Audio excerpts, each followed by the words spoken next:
Hi everybody. Today I'm going to do a talk on emotional regulation, and this is particularly important for those of you who experience trauma, have complex trauma, perhaps childhood trauma. So we're going to be talking about emotional triggers and what to do when they arise. It's impossible to avoid emotional triggers. You'd have to be a shut-in, but even then, you could still have your own thoughts. You can go down memory lane and experience negative thoughts. So we're gonna talk about what happens when we are out and we're interacting, living our normal lives, and we get emotionally triggered. The first thing that you want to do is pause. You are probably so smart, you're probably so well equipped for the perfect comeback. You probably can show the world, show a person that you're really angry, and we admire you for that. Like, that's fine. But pause and realize and tell yourself, I'm having an emotional reaction. When we do that, when we tell ourselves, I'm having an emotional reaction, we allow for space to say, what do I do next? Now, without this step, you will probably spiral. You will probably say something you shouldn't or wouldn't be in your highest favor. You would probably make a facial expression, walk out.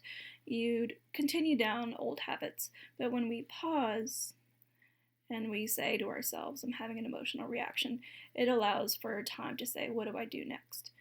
And what you want to do next is regulate your body. Okay? Regulate your body. What does that mean?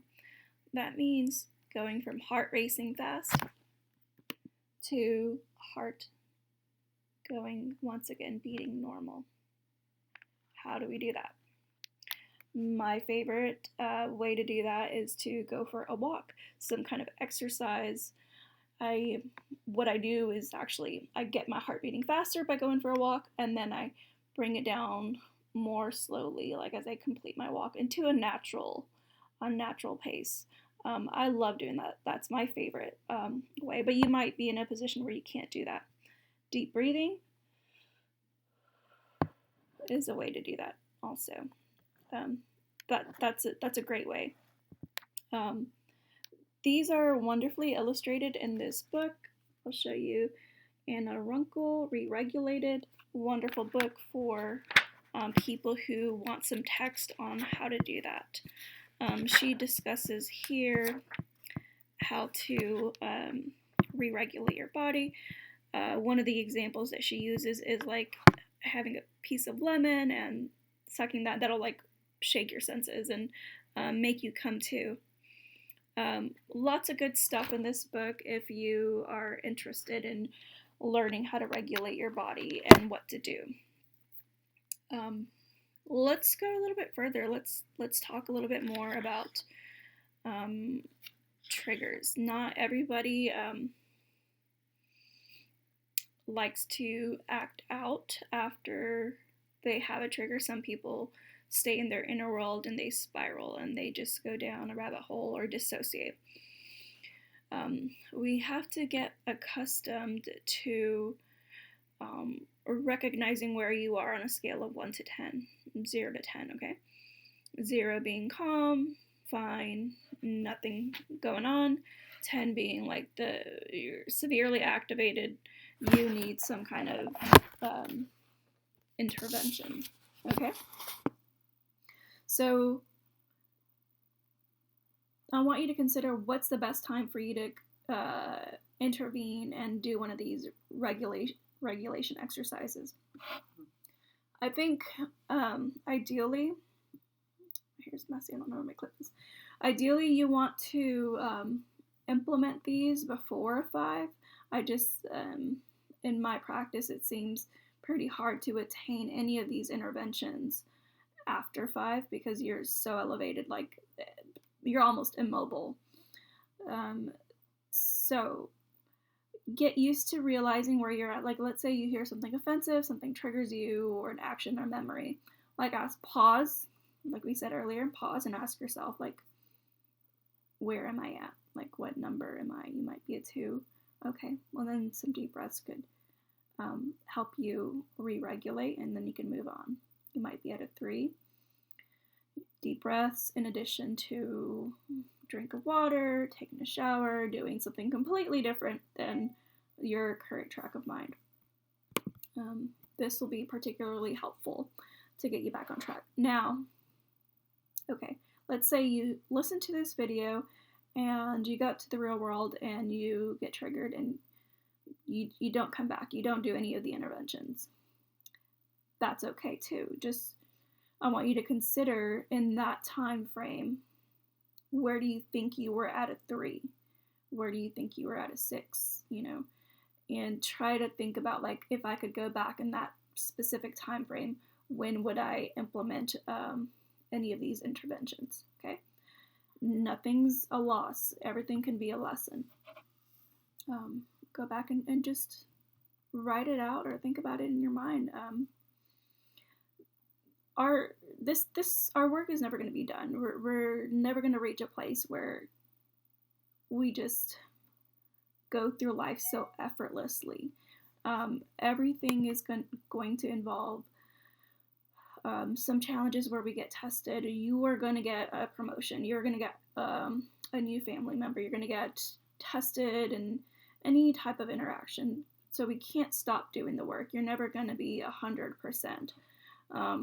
It might feel like you are sometimes, but we should never stop practicing or implementing any of these techniques.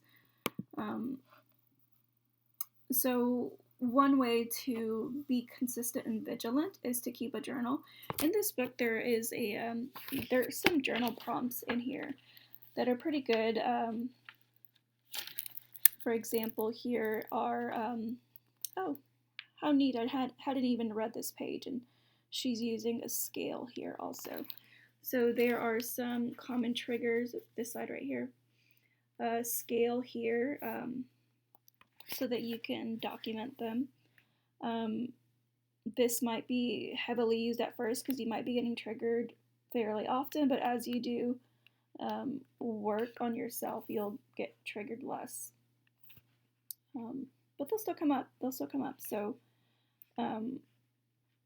consider, how do you want to be consistent? How do you want to take control of your mental health? Think of it similar to becoming healthy and fit.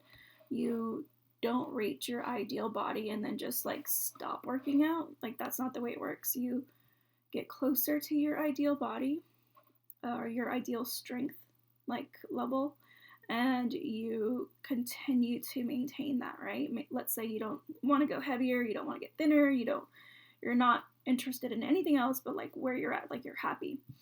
You have to maintain that level of strength. Same thing with your brain. If you're happy where you're at, you feel like you're conquering all the triggers, fantastic. But we do not want to let up on our techniques, or we don't want to let up on our self-care measures or practices. We would, atrophy. Our skills would atrophy. One thing that's great about the subscription service, the Therapy Lab, is you'd get techniques and you'd get weekly processing. We're processing together is what we're doing right now. You could go back and rewatch. Your brain only absorbs about 20% of what you hear in a long format. 15 minutes is enough, but it could be too long if you have multiple distractions. If you're driving, listening to this, if you have several things going on. So we want to consider how to shorten techniques and skills into processable portions of time, and we want to re-listen. So the Therapy Lab is great for that. So today we talked about how to regulate your system. I recommend this book. I think it's a great tool. I'll probably be going over more techniques and skills from that book. If you have any questions, please reach out. I'd be happy to connect. Until then, stay well and speak to you soon.